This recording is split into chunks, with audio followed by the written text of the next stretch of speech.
connect with you as a human, on a human level, you know, because we're humans and we go through stuff and life is hard. So I got you. Hey guys, welcome back to my channel. Today's video is going to be a little bit more on the serious side. Editing Lauren here. Yes, thank you, Lauren. Today's video is going to be serious, and I did want to put out a trigger warning if anyone is dealing with depression or suicidal thoughts, anxiety, or PTSD, anything like that, and you don't like hearing about that stuff because it potentially puts you into a panic attack. I know that I'm sensitive to those things. So if you do, this probably might not be a good video if you don't want like those talks. If you're someone who just doesn't like to talk about that, that's fine. Probably not the video for you today. The first video is very emotional, as well as the first photo and the last photo, the last one I talk about. So just a warning for that. Okay, if you're still here, I hope you enjoy the video because it's good to talk about mental health. Okay, I love you all. You know how you're always on social media and you see all these pictures of people who got a new job offer, are in a new relationship, have really super clear skin, and you always have like a billion pimples on your face, and it makes you feel like you're not as far in life as you should be, or you have no friends, or like you get really bad self-image issues from that? Yeah, same. So I figured, why not go through some of the pictures that I have on my Instagram and my Facebook that make it look like my life is super amazing and dope, and explain what was really going on in those images, where I was at mentally and all that stuff. Because I think it's important to talk about these things, that, you know, social media is not an accurate depiction of life. And obviously I was blessed to have these experiences, but I just think it would be good to share.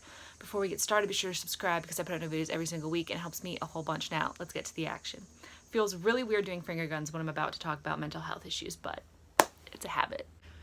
So this first one is a picture of me in Paris. Now look at that. I've got my best friend with me. I've got the Eiffel Tower in the background. I'm wearing a beanie. I look so cultured. I'm smiling.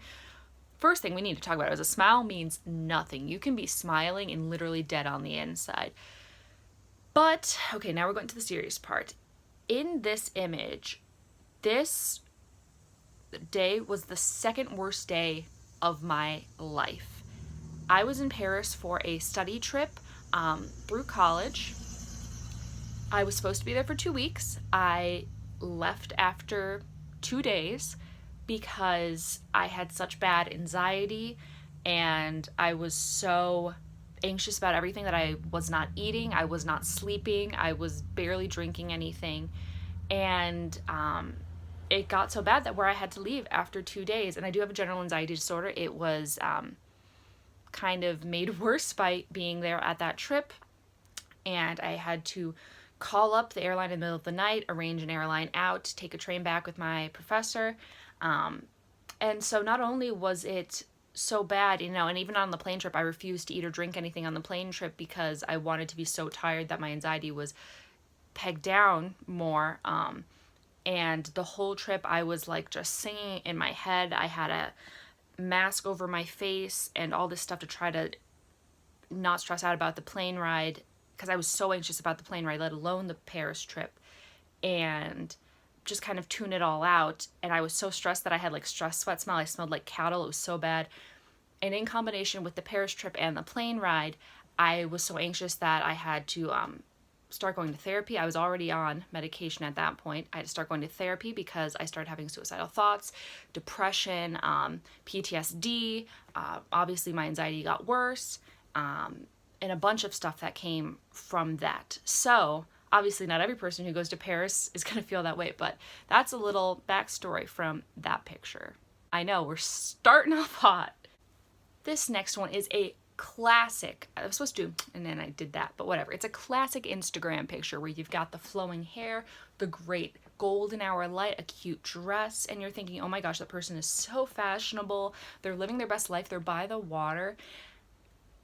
Well, here's what was really happening. So this picture was taken at a camp that I worked at where I taught theater and singing and all that. And while I loved teaching theater to children and it was so amazing and I made so many amazing connections, it also was the beginning of a now chronic back problem that got worse.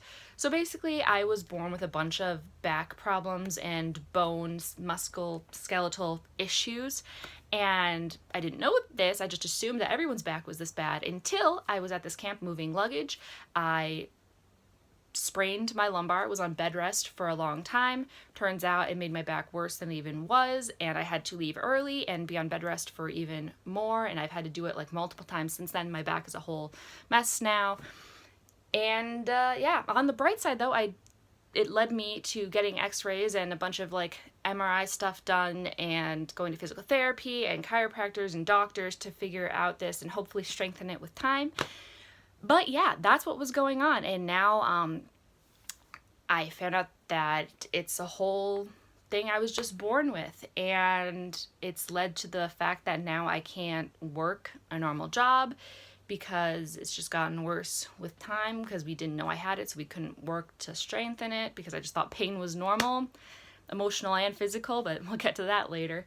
And so now I can't like have a full-time job because my body just can't twist or bend or stand or sit for prolonged periods of time, which means that I'm very poor, which means that I have a lot of student loan debt that I can't really pay back, means that I have bills from going to the dentist that I can't pay, had to look into going on disability, had to look into getting state health care because of all these things, you know, that started this journey from that moment. So yeah, wow. Okay, let's take it down a notch. Let's just have like a pretty on the level one. Here we've got me and my boy at the zoo. Look at me, I'm wearing a cute bat hat. I've got face paint on. He's got face paint on. We're gonna see animals. That's adorable. People are thinking, oh my gosh, like how adorable and precious and cute is that? And yeah, I love my boyfriend. We have a great relationship. The thing you're not seeing in this picture is that my back was killing me because I have back issues and walking around a zoo is really freaking hard to do. So yeah, while it was fun, I was in pain. So, I mean, that's just something to look at when you're seeing people who are going out and doing things. A reminder that, yeah, that's awesome and fun, but they're also probably having other things that go on that day. Maybe they fought with, you know, their brother or sister they went with. Maybe they were allergic to animals or something. But in my case, I was in pain because I have chronic pain. So, like, just little things like that. We're taking it back to a spring break trip from when I was in college. I went to Florida with my brother and my mom, and here you see a picture of me at Hogwarts, which, you know, Harry Potter girl all day long, Slytherin scarf, Snape picture, and I was really excited to go.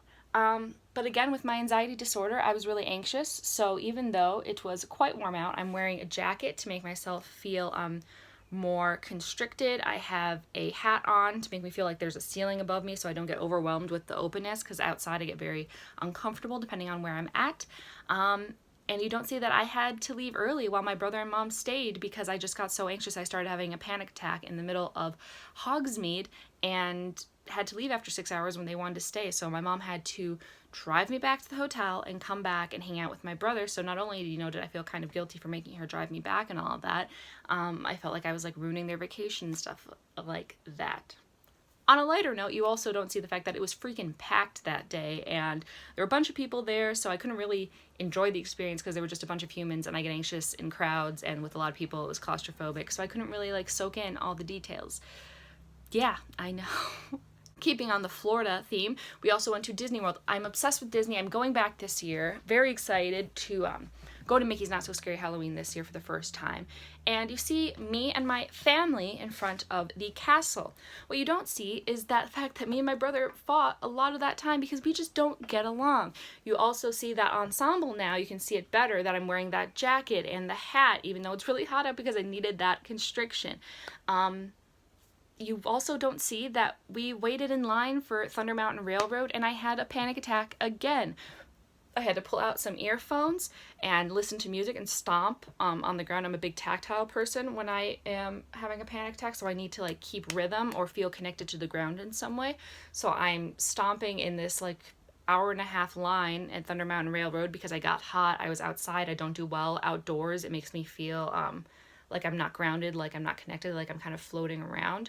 So yeah, that's what you're not seeing there, and that was really tough. But again, I love Disney, but just a little backstory to a photo that might have been made someone go like, oh, I wish I was going to Disney. I never go on trips, all these things. So there you go. I also like this because it's telling you that maybe you've had some of these experiences too, and now you feel like you're not alone in it. So I like that too. This isn't supposed to be like, oh, I've had these experiences, but they're actually trash and I'm not grateful for them. I'm grateful for all of these experiences, but I just wanted to like share, you know, connect with you as a human on a human level, you know, because we're humans and we go through stuff and life is hard. So I got you. This next one is about material things. So a lot of social media could be bragging about new stuff that you got or something that you worked really hard for even. And here we have my first car that I bought with my own money. And you're thinking, wow, cool, that's a pretty cool car. That's a big deal. You know, someone bought a car. That's awesome. But it might like you also feel bad that you like can't afford a car or something. What you're not seeing in this is that I drove this car handful of times, was terrible at driving, ran into the grass a bunch of times. In a separate car from this one, I broke my grandma's car because I ran into a tree in a parking lot. And I just would have a lot of anxiety when I was driving and it would stress me out. So I ended up not even getting my license. I had a permit that I had for a while. I took the written test. I renewed it because I was too scared to drive to become competent for the actual practical exam. And I ended up not getting my license. So I just have a state ID again. I just took away that whole thing because it was too stressful for me, and driving scares me and it makes me anxious, and I just don't want the responsibility or the stress in my life because of my general anxiety disorder. I really don't want to add on to that. So yeah, I Uber everywhere, I have people drive me, or I bike, or I walk, and that kind of makes me feel like less of an adult and like I don't know what I'm doing with my life, or I should be more self-sufficient, in addition to the fact that, you know, I don't have like an adult job because of my chronic pain and my anxiety, that I can't do things that most adults do. So yeah, anyone else feel like this? I got you. Like, we can talk about this. Please comment in below if you have any of the things in here that you want to talk about, because I love talking to people about this. I'm a huge mental health advocate. Here we've got some cute stuffed animals on Valentine's Day, a classic. We have this back even into high school and middle school. We'd always be jealous of people who got balloons and flowers and stuff on Valentine's Day. Here I have two stuffed animals that my parents got me on Valentine's Day because I had recently had a very traumatic breakup with a boyfriend. Yes, so this is because I was so emotionally hurt and my heart was just like torn open. I had been emotionally abused, gaslighted, and all this stuff, and this was to comfort me because it had happened right before Valentine's Day, and obviously I was feeling sensitive about all that. So that's what was happening here. Yeah. Okay, guys, this is it. This is the big one. Here we see me in a classroom full of my chums, a couple of other theater buddies in theater class, and this was right after the hardest day of my life. So I had gone on a theater trip with these peeps to see The Lion King at a theater. It was a theater field trip, and about halfway through the show, I started thinking about where my air was coming from. I started manually breathing. I started having a panic attack. I didn't know that's what it was at the time, but that's what happened. I'd never had one before except once when I was a kid, and it felt different. It was a chest tightening one, so it was different. But I had to stand up during the show, shimmy past like 50 people. It was a big theater. And go out into the hallway, try to just find someone. I don't even remember what I said. I think I kind of blacked out. But basically, I went to a worker and was just like, I'm freaking out. I don't know what's happening. They sat me down, put me in front of a monitor to watch the show. And I drank some water and everything. But the panic wasn't going away. I thought that it would after time. I was still manually breathing, thinking about every breath I was taking, going in and out. And I did this on the way home, and it didn't go away for like 5 years, you guys. I manually breathed every day for like 5 years. My anxiety disorder had come into growth. I officially had general anxiety disorder. I didn't know that that's what it was at the time. I thought that this was just my life now. It's going to be suffering. This is what it was. And it was really hard. Every day was a struggle. Every day I had bad anxiety. I had panic attacks. Every day I couldn't do things that normal people were doing. You know, like sitting out on the football field to watch a game caused me a lot of stress because I was outdoors and I didn't like being outdoors. If a teacher closed the door while a test was being taken, I got very stressed out because I felt like I had no escape. Anytime I had to be quiet for prolonged periods of time, so we're talking ACTs, AP tests, longer tests in classes, I got very stressed because I didn't like silence, because it was me alone with my thoughts, and it would cause me to get very panicky, have a panic attack, and it was a whole thing. But The crazy thing about anxiety disorders and mental health in general is that you can't see it. So no one knew that I was struggling with any of this for like 4 years. I mean, right after it happened, my parents knew that I had something going on because they had a panic attack and they had to calm me down. But after that, it was just kind of, no one knew. And I just assumed that was my life now. I kind of was suicidal because I didn't want to live like this every day. I didn't want to manually breathe every day. I didn't want to have this. I never had a suicide attempt, but life was very hard. When I got to college, I ended up not eating or drinking enough because I was so anxious with the new environment and being in new places, having panic attacks all the time, that I lost like 20 pounds in less than a month, and I was very unhealthy.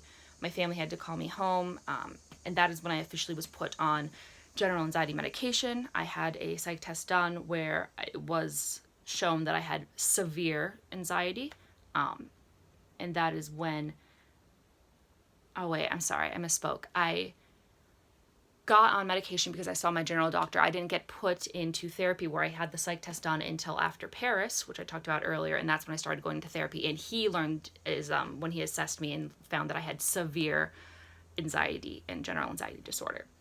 So that's what it is. So I was put on general anxiety medication. It's also used as an antidepressant in some people, and I've taken that now since I was 18. So 6 years now I've been on it, and it has helped me a lot. It saved my life. The medication helped me to quiet the constant anxiety that was in my head, the constant monologue that was going on in my head, and all of that. And with therapy, I was able to beat back, my panic attacks, learn how to cope with those better, deal with anxiety, deal with depression, suicidal thoughts, PTSD, abusive relationships, all this stuff that I had going on. And that saved my life too. So, I mean, now that we've gone through this whole photo journey, I hope that you see that you're not alone in whatever you're suffering.